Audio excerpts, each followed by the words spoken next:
This is a juicy episode, so get ready. We are talking all about postpartum sex, how things can change after baby, what to expect, what to share with your partner about those changes, and what to do to support yourself in this season.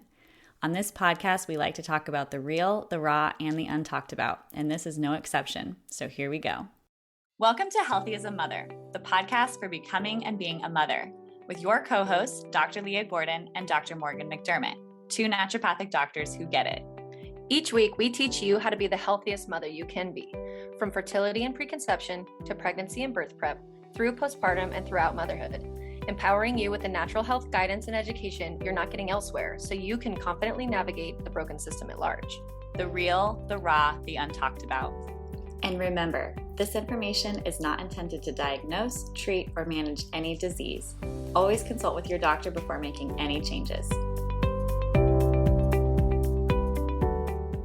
Alrighty, here we go, you guys. This is a good juicy one. Everybody always wonders, and we're here to tell. Let's talk about postpartum sex, Dr. Leah. Yay. Okay. So sex is something that I'm really passionate about because I struggled with painful sex for a very, very long time. And I never knew I would be on the other side of pregnancy saying that my sex life is better than it was before. And this is not always the case for women. So what we want to talk about today is how things change, how it's different after having a baby, what to kind of expect postpartum. And then if things are better, great, maybe why that's happening. And if things are worse, if there's pain, dryness, all of that, why and what to do about it.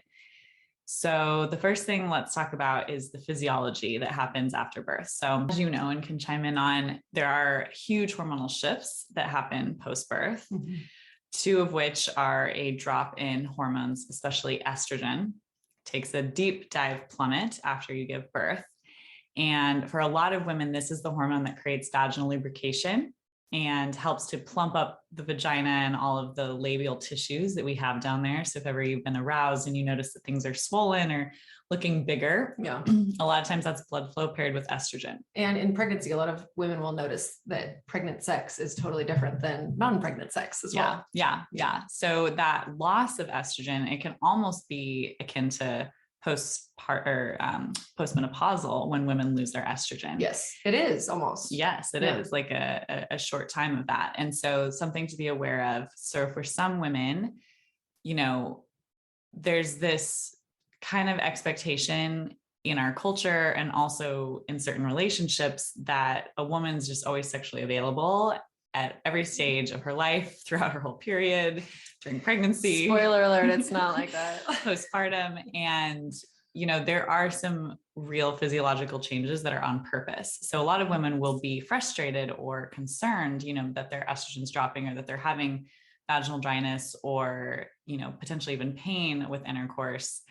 And unfortunately, in a way, it's kind of designed that way, right? Like we're not physiologically designed to then go get pregnant right away, especially in the early postpartum weeks and months. Yes. And so it's not shocking that a lot of women don't have a strong drive to have sex. There's so many things that go into that too. It's partially your daily life, right? Taking care of a newborn, it's so busy. And if you are breastfeeding, there's that aspect of feeling touched out. Like there's so much physical need on your body from this other person that sometimes you feel like not into sharing your body again with, even if it's your partner and you love them and it feels fine and good. It just can be that kind of physical cap out. But then in addition, it's protective of your baby that you do have, that you're nursing, if you're nursing, to not get pregnant again in that time period, because a lot of women lose their milk supply when they get pregnant. And so if you were to get pregnant or, early on, that new baby could potentially die from not having, thinking about this without the modern day things of formula and et cetera. So there's reasons why our desires change so much. So we really want to be normalizing for women that it's not like, there's nothing wrong with you. This is a period of time. Sometimes women do have like increases in libido or et cetera. We'll touch on that as well, but it is very, very normal to not be interested. Yeah, exactly. And, I'm someone who struggled with low libido for 13, 14 years of my relationship. And for some women, that's maybe the first time that they've ever experienced not wanting to have sex with their partner, and their partner is very frustrated or confused by that new shift. And I think it's important that we do normalize and talk about the normal physiology of that. And that you mentioned it's an adaptive thing for our babies to protect them. And the hormone that helps us make breast milk, prolactin, naturally just reduces our libido. And it's interesting on two accounts. One, it drops our other hormones, estrogen and testosterone. And it also has an inverse relationship with dopamine, which is our reward neurotransmitter. Oh, interesting. Yeah, that's how Vitex works, to lower prolactin that raises dopamine. It's a dopamine agonist. And so basically, there are many mechanisms at play that prolactin is using to help you make breast milk, to help your baby, and also to not really stoke the fire inside of you to want to engage in sexual intercourse.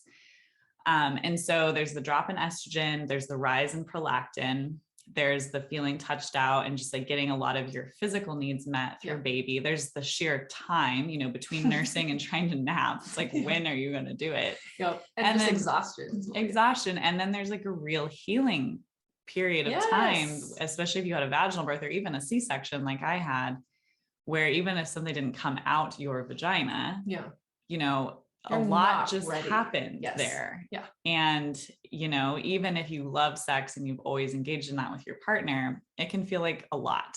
Especially the first few weeks. 100%. And something that sometimes people don't think about is that even if you have a cesarean, you will still bleed from your vagina for a week or so. I bled for like a couple weeks, 6 weeks. And sometimes it can kind of linger as well. But some people think that sort of all of the vaginal pathways have been skipped or something if you have a cesarean, but no, there's still all of that, like the blood and it's called lochia is that postpartum bleeding that happens. That's totally normal. And it has phases and changes out and everything.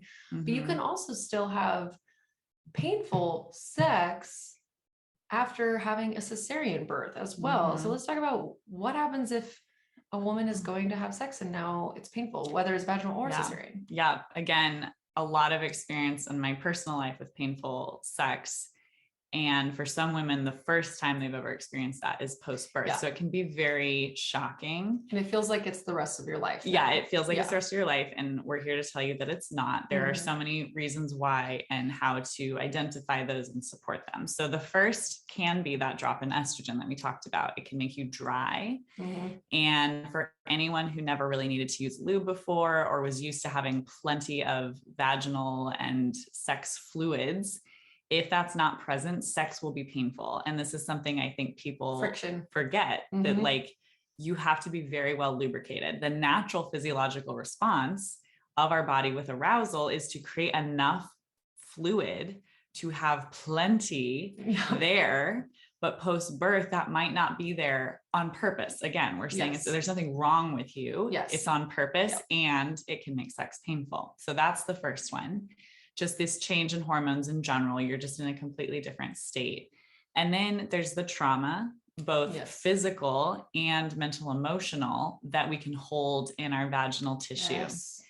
And, if ever you have had a sexual trauma that's outside of birth, you might be aware of that.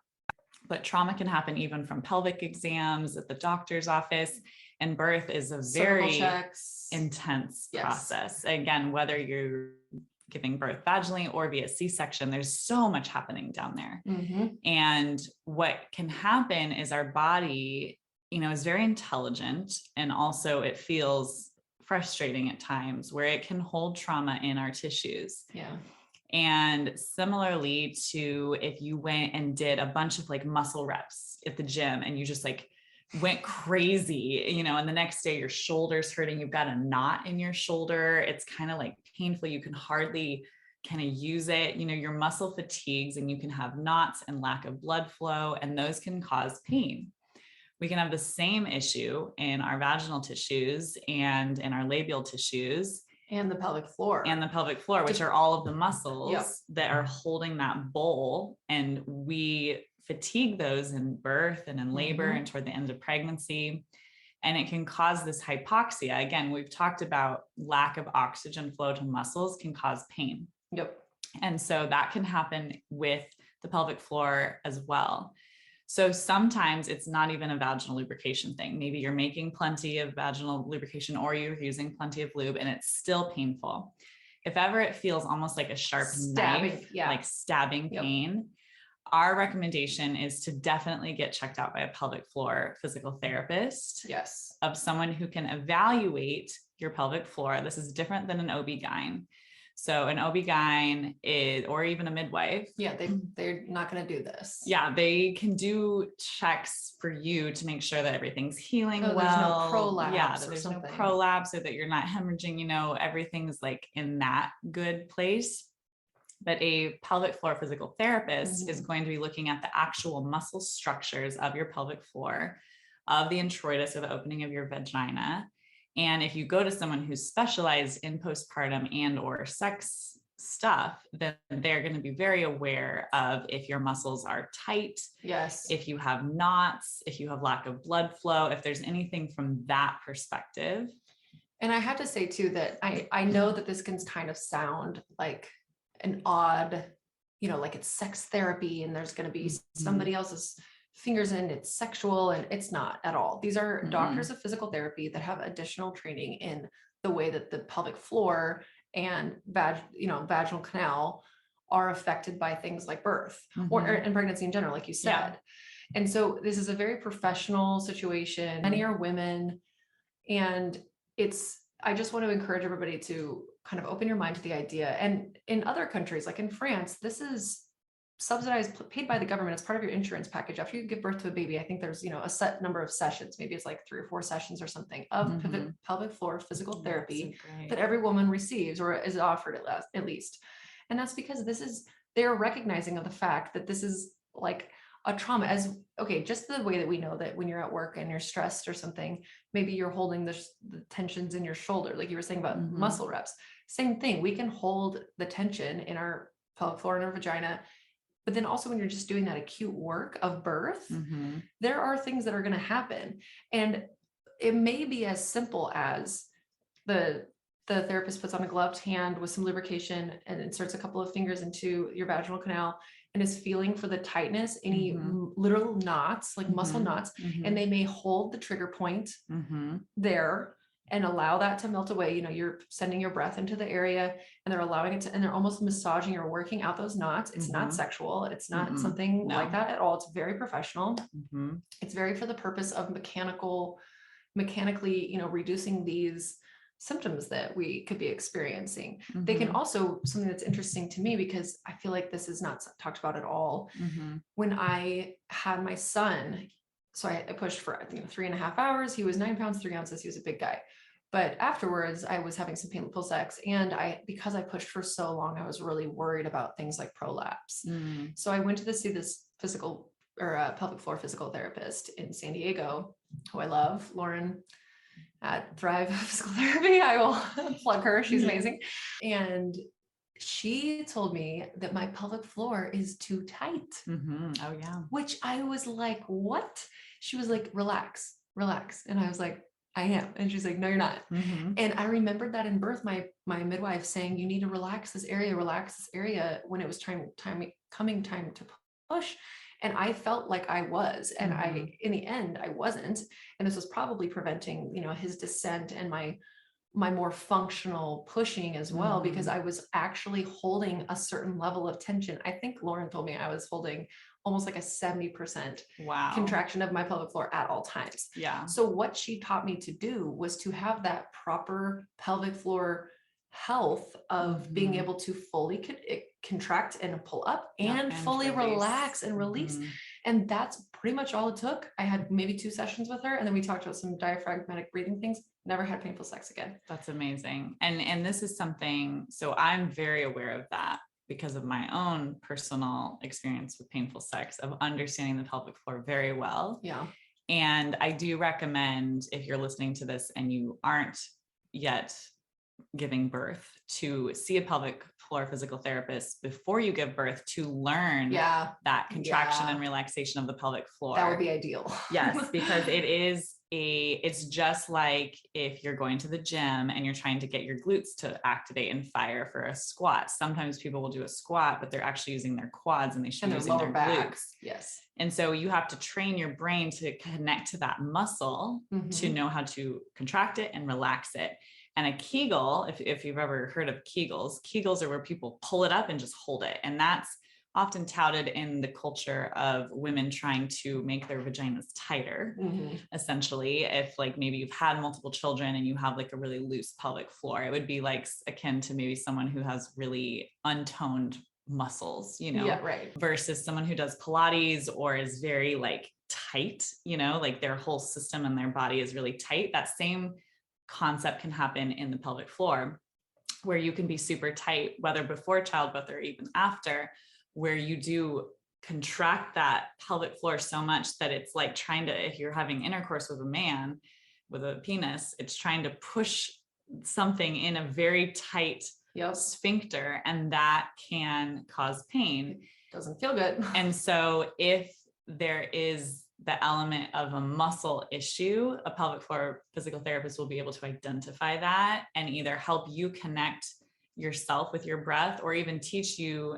And for me, I had to learn this teaching my partner how to help me relax and release those knots. Yes. Hopefully, if you catch it soon enough with birth, you won't have a long ongoing pattern of trauma, because what can happen if you don't address the pain is that maybe it starts off because there was a trauma from birth, there's a tight muscle, it hurts. But then if you don't address it, every time you have sex, it will reiterate a pain and fear pathway that then creates deeper and deeper layers that you have to work through. That's such a good point. It's like, don't wait, basically. Yeah, like don't endure it. So a lot of women feel like, oh, this is just my cards now. And they'll just continue to have sex with the pain and just like go through it. And I can tell you right now, that is not what you should do. There are so many things that you can do to support yourself, and do not get into that pattern of just accepting the pain, because it will just create deeper and deeper layers of trauma. Negative feedback loops.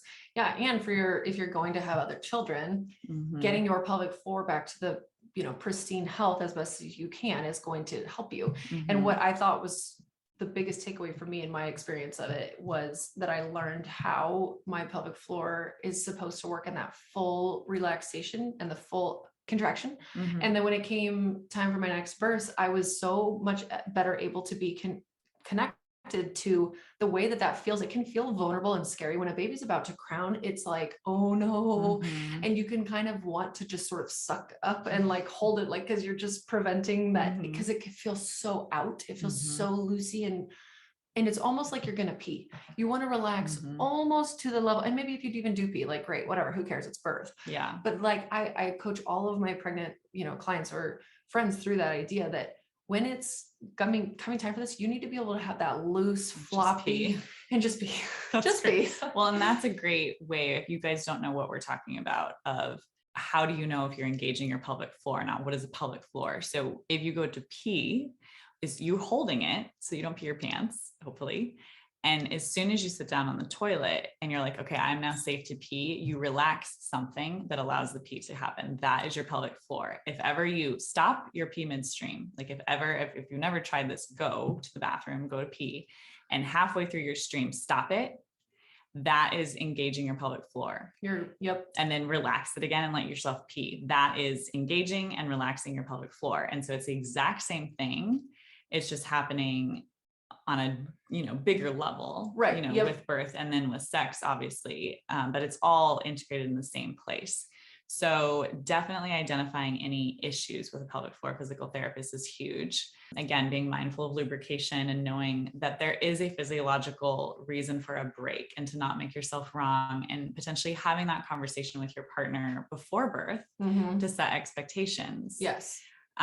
Because again, if you're with a male partner who maybe has a higher sex drive, they just might not be ready for the shift. It can cause a rift for sure. And it can be very stressful, because then they feel like they have needs that aren't being met. You feel like you're failing because you're trying to take care of this baby. You're doing everything you can. Your body feels like everything else is using it. Yes. And it's like sex can just be another thing that feels like it's being, used by some other person that isn't necessarily your want or your choice, because your hormones aren't designed in a way for you to be like, oh my God, I'm so lusciously like totally wanting sex right now, especially in like the first 6 weeks postpartum. Oh my gosh. Yes. I would say for the first 6 months, Yeah, for a lot of people as well. It's just,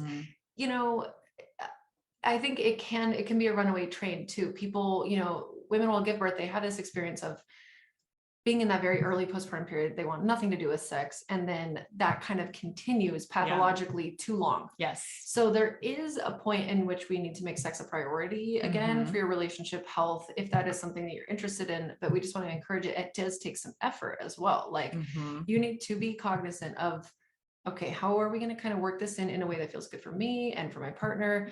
And like knowing that, yes, life post children is different. It is. Yeah. And sometimes that has no effect. I know many couples that their sex life is the same, if not better. And I want to touch on that too, because I know that it can absolutely change people's sex life for the better.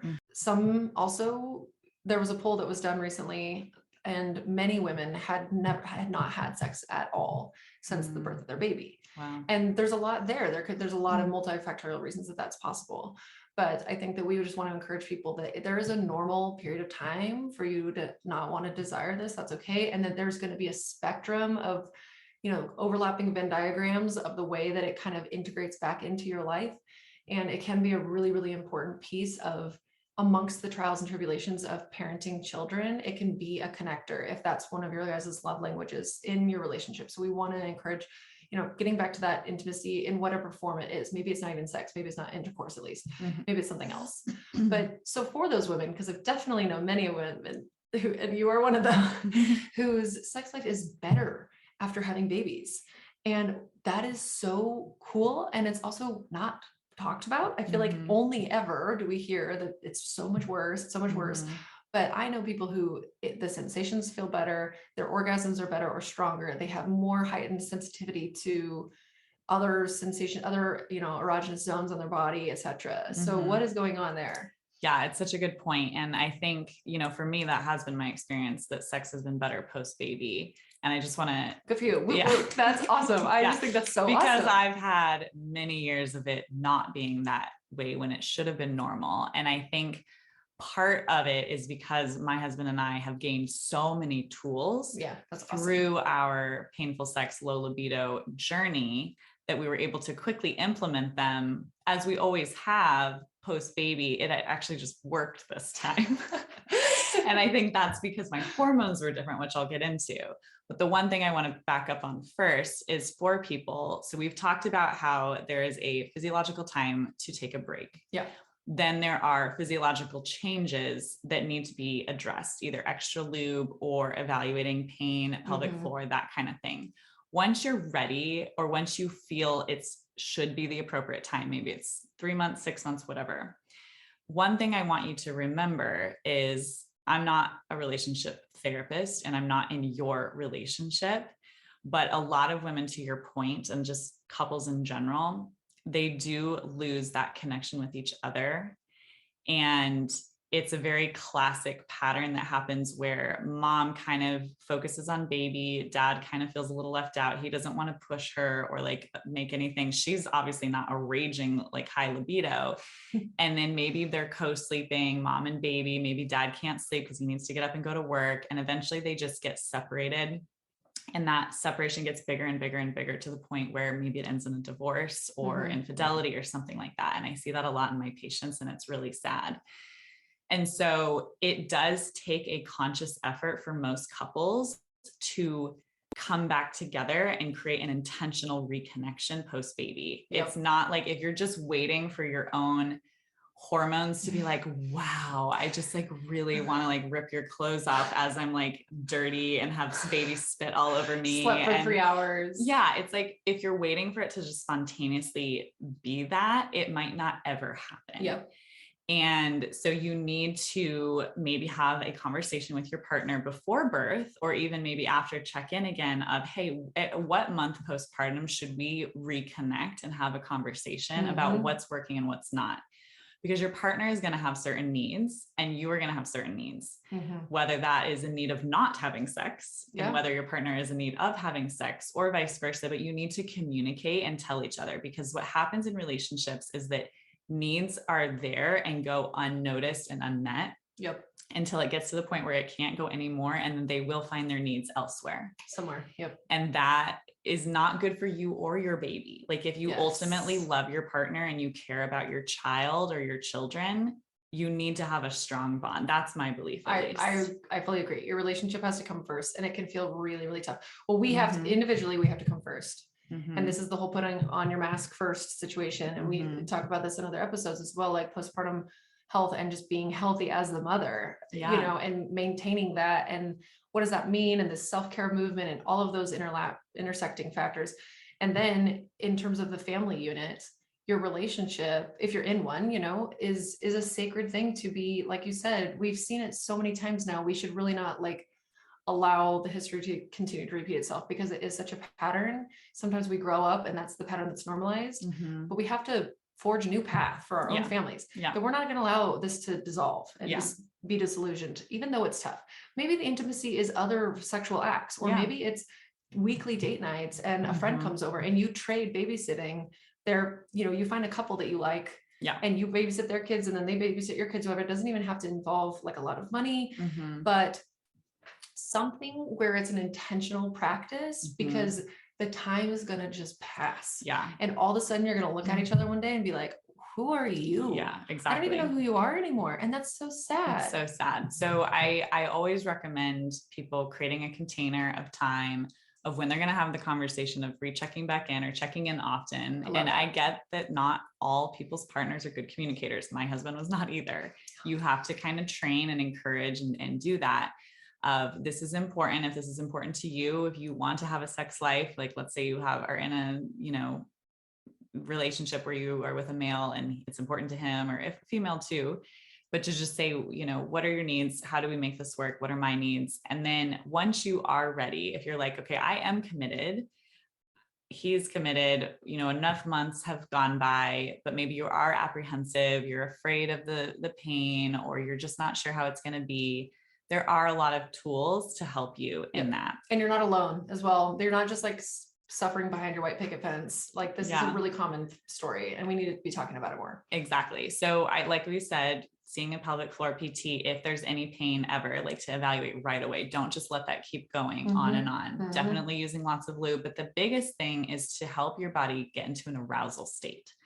So I know this from my past work with painful sex and low libido, is if a woman has a hard time becoming aroused, then sex is not going to feel good and it will be painful. Okay. So we've talked about the lubrication. We've talked about the physical trauma and the physical like knots and pains. Not having a proper arousal will also result in a either unsatisfied sexual experience or a painful one as well. And so because post-birth, the hormones shift and change, it can be a little bit harder to get aroused. Okay. And the way you want to be aroused may be totally different. Yeah, it might be totally different. Like for some women, maybe nipple stimulation was very important to them pre-baby, and maybe post-baby, it either feels weird or it's like, don't touch my nipples. Those are my babies. Boobs are off limits. Any moment that I'm breastfeeding, my boobs are not a sex organ. But for don't me, even touch me. And that's your experience. And for me, when I am in an aroused sexual state, I do want nipple play. More now. Yes. Than before. No, I always liked it in a sexual state. But if I'm not, I did too before. If I'm not in an aroused state, hurts. Do not touch me. And so remembering these kind of things. And so for me, you know, in my experience, I can only speak to my own. The hormones of arousal are very interesting. Estrogen is one of them. Again, we remember that dropped postpartum. Your prolactin hormone is up from breastfeeding, which will drop estrogen, and we need estrogen for arousal. So, oops, we've got a thing. So we've got to work around that. You know, obviously, as time goes by, your estrogen will start to come back on board. but making sure that you know personally what is helpful for your arousal, because anything that is helpful for your personal arousal will help raise that hormone and help to get you in an arousal state. So for some people, that's, reading erotica, being in their mind. For some people, that's novelty, going on a staycation with their partner and like going somewhere new. Maybe that's getting a babysitter or a grandparent or somebody to watch baby.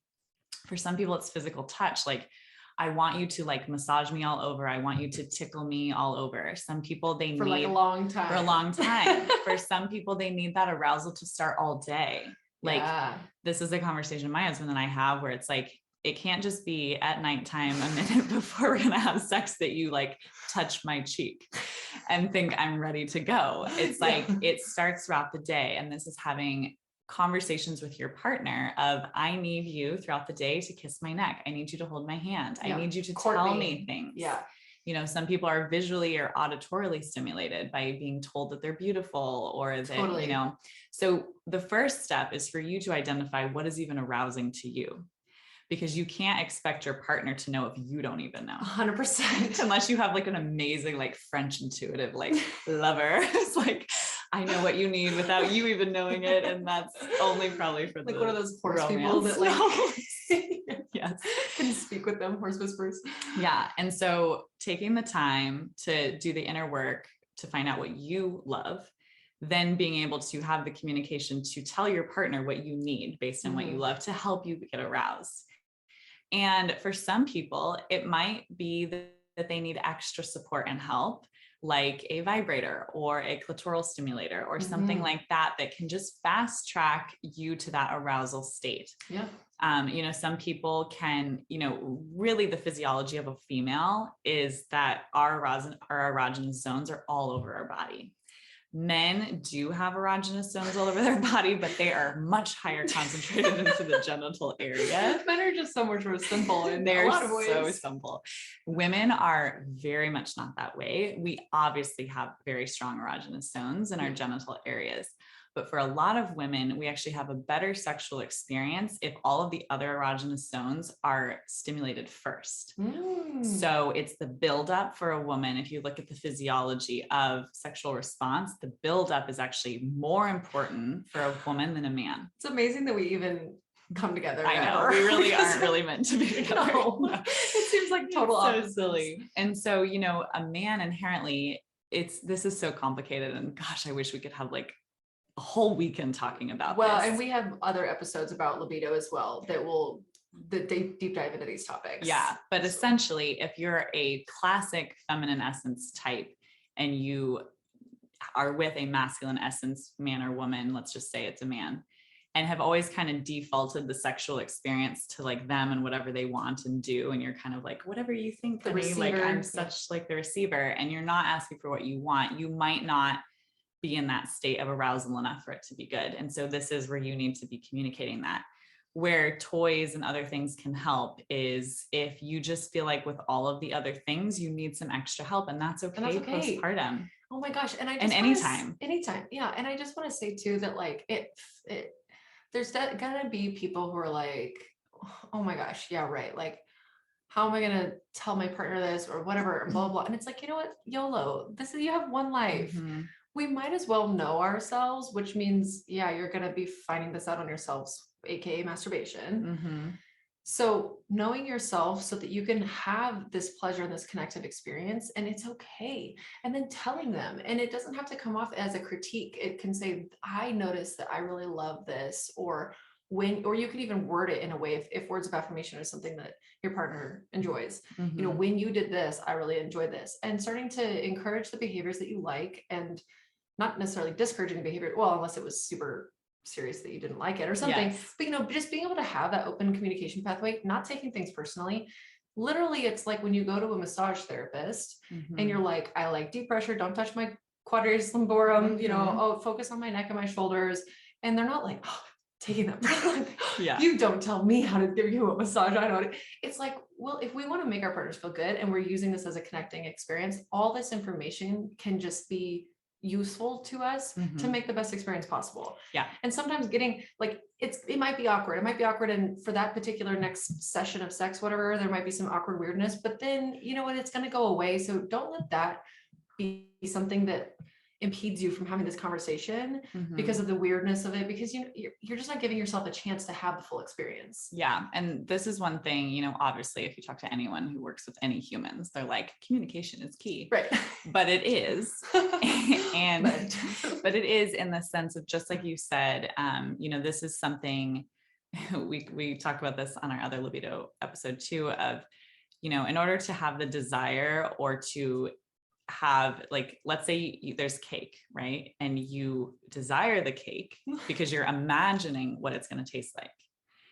And then once you eat the cake, you're experiencing it like an arousal. And if the cake is crappy, it's a dry, gluten-free, it's just full of crumbly, just not good at all. There's like no sugar in it. It's just disgusting. You're not going to be like, oh my God, I cannot wait to eat the cake, you know? And that's libido. We don't desire crappy cake. Yeah. And we don't have a beautiful arousal, like your mouth isn't watering and like, oh my God, this is like the best thing I've ever tasted, to like a crappy cake. And so if you feel like you have crappy cake sex, like you need to work on that. Yes. Because trying to force yourself to have a libido and force yourself to be aroused for crappy cake isn't good either. No. And that boils down, we could go into all of this of like, if your male partner is more porn based and his arousal pattern might be taking those same patterns into you, and like porn is just not how normal physiological females respond to certain things. They don't know that. Right. So we have to train our partners. 100%. And just like you said, giving positive feedback. Yes, if it's like a very like really horrible or like that was painful, like don't just like take something that's like painful or not good. But 100%. the approach that I've used in my relationship is we have the conversation ahead of time to say, hey, when we have sex over the next like few times, I'm going to be like sharing with you what I really like and what you're doing that I really like. And if there's something that's like really bad, like that really hurts me, or that's like painful or whatever, you tell them like right you away. tell them. Yeah. But it's really great for people's ego, whatever, to be encouraged to continue to do more of those things. Yes. And so, you know, let's say you have a sexual experience and maybe you mention, hey, next time I'd love if you could like start like massaging my feet and maybe like touching my arms. Like it really feels good. They might not get that because that might not feel good to them.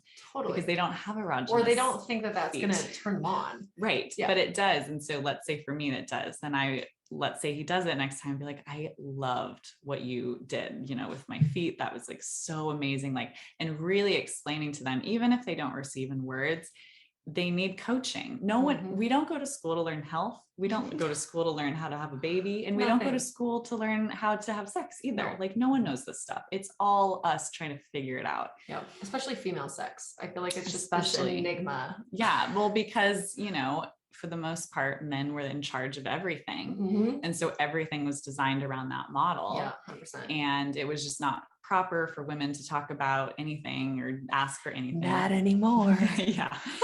So that's like a key part, communicating, sharing with what you want. And then if you do feel like you need extra support from like a toy or whatever, for me, this was huge. You know, there's two main types. There's probably a lot more, but there's vibrators. And again, our stimulation as women comes all over the body, and it is much greater often if you can involve those erogenous zones, the nipples, the arms, the feet, the everywhere. Honestly, we're erogenous everywhere. Our neck, you know, we just are. But touch me literally anywhere. But the clit is the erogenous like hyperzone of the female, and a man's penis is just an elongated clit. Just so you know, in development, we were all female first, and then testosterone makes that clit get bigger. And so you can use things to help you in that, you know, arousal. So there's vibrators that like vibrate. Like if you've ever like sat on like a vibrating thing, it's like back and forth. It creates a lot of blood flow. For me in my past with painful sex, it actually helped block the pain pathways. And it was the only way I could get through. But honestly, there's other ways to support you. There was a survival mechanism I needed because I didn't have the other tools. But then there's other types of sex toys and tools that actually cause like a pulsing. And I personally think those are better from a physiological perspective. So they pulse kind of like blood flow pulses in the body. It uses sense. like air to kind of pulse on the clit versus like vibrating. Yeah. And that, in my experience, creates a more authentic and real life like arousal, as if your partner was really good at like, you know, touching you there. So it'd be more like a normal. And some people have partners that do great, you know, cunnilingus and, you know, how are we going to say this? They, you know, they can do that with their mouth, with their fingers. And some people have partners that don't do as good of a job. Yeah. And so or aren't as interested. Yeah. Or maybe they can't do it themselves. And so this is when a time like that can be really helpful. And especially postpartum, because again, like you are very likely to need some more support and help, and that's okay. Yeah. So even if this is like the first time in your life you've ever used a sex toy in the bedroom and you're like, what is going on? Like, why do I need this now or something? It's like all of phases of motherhood. This is probably a temporary thing, but maybe you like it and you bring it in, or maybe you've been using them or whatever, but like the idea of it maybe taking extra effort, communication, and all of these things is normal. And we want you to do it because we want your relationship to continue to thrive, and amongst all of the other challenges that are happening. Yeah. And, you know, with motherhood postpartum, you don't have like 4 hours to like bathe each other in like essential oils and stuff. And so for me, you know, again, because I've had such a long history of finding out tools for my own sexual stuff, sometimes it is better for you and your relationship if you can kind of fast track that arousal process. And sex therapists will be like, oh my God, I can't believe she's saying that you need to have hours and hours of like touching. And I agree that that's ideal. That would be better, but and the reality of motherhood is you might not have that. Your child might be down for a 30-minute nap and you know, maybe this is your only chance. You're so exhausted by the end of the day that you can't do it at night. Like that's me. I'm not a good nighttime sex person because I'm just exhausted, and your partner might be too, and they don't want to spend 30 minutes trying to like get you aroused, you know, and they're over it. And so using a tool can be really helpful. I personally really love the womanizer. It's more of like the sucking motion. And what it does is it just fast tracks that arousal process if you're having a hard time. So you can get to the point where sex feels good and it isn't painful. Right. We don't want it to be painful. No. We don't want that. And it doesn't have to be. And if it is, there's something going on, and you need to be looking into that, because it should not be painful. It's just like with breastfeeding. They just say breastfeeding should be painful. It's like, well, in the beginning, maybe it's uncomfortable because you've never done it before and you're kind of like learning it, but it should not be actually painful. It really shouldn't. Yeah. Same thing with sex. And so although there's, you know, some learning, maybe that very first time you've had sex postpartum, it's uncomfortable, you're kind of figuring it out, and then things can kind of soften up and you get to go. But if you continue to have sex postpartum and it's like this is not okay, you need to be like looking into that. And pelvic floor physical therapy is like, that's literally what it's for.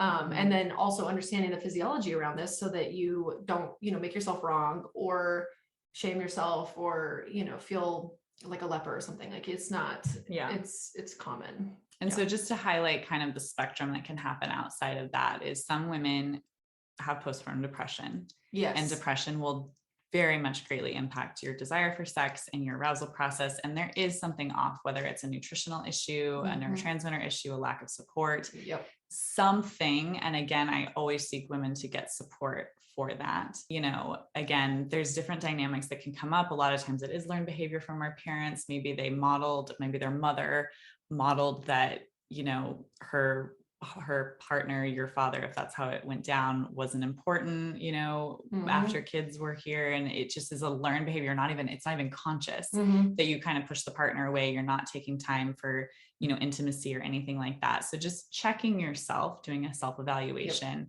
And then for some women like me, it's better. And why could that be? So my sexual issues really started from birth control, really dropping my testosterone and binding up all my testosterone with raising something called sex hormone binding globulin, which impacts you forever, even if you get off of birth control. Yeah, for some people it can be forever. And for me, I guess birth reset it, but I don't know if that will happen for every person, but it did for me. And that was amazing because I tried everything else And so having adequate testosterone now in my system helps me to create vaginal lubrication and get into an arousal state I couldn't before. Much quicker. Yeah, that's awesome. And then just having libido, because that's testosterone.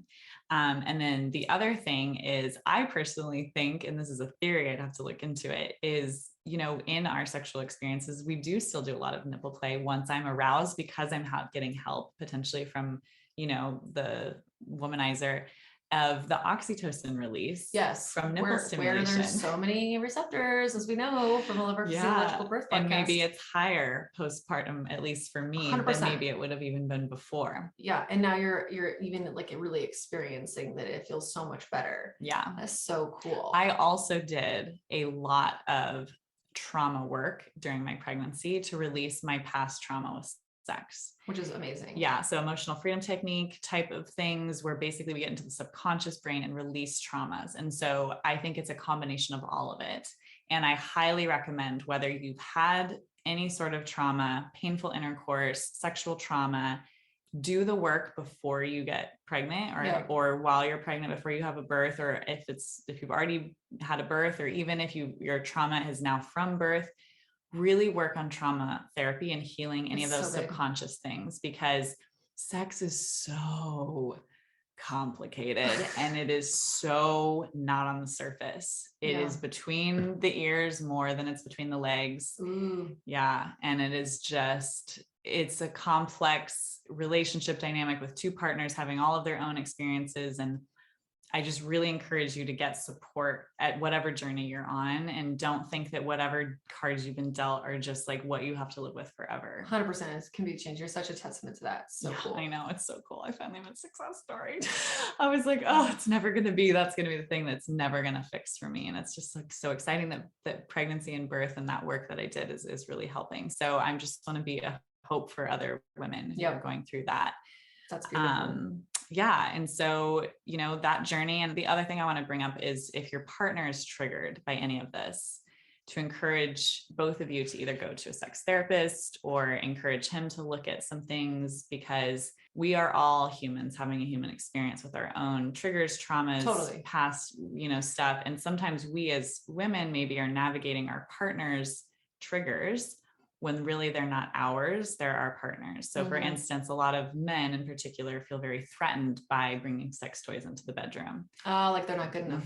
Like they're not good enough. It's competing, you know, she likes this more than me. And because of that, maybe you can't get aroused and then you have painful sex. That sucks. Yeah, that doesn't fix the problem. So like, you as a woman, encourage your partner to work on his triggers, because ultimately it's just hurting you from him having a trigger that he's not willing to look at. Right.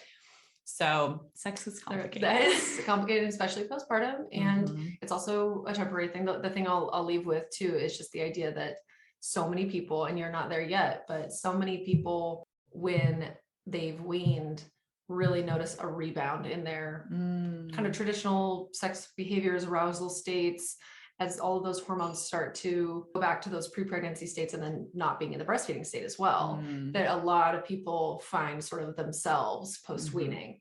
And I will say, I am sort of a testament to that. When my brain, I love to be able to breastfeed my babies. I have a love-hate relationship with the whole process just because of my predisposition towards mastitis. But when I wean, it's like so many levels of my brain changes again. And it's so interesting. I mean, we know this too on MRI studies, that maternal brain changes are so real, and they are actually forever. You have a baby and your brain changes forever.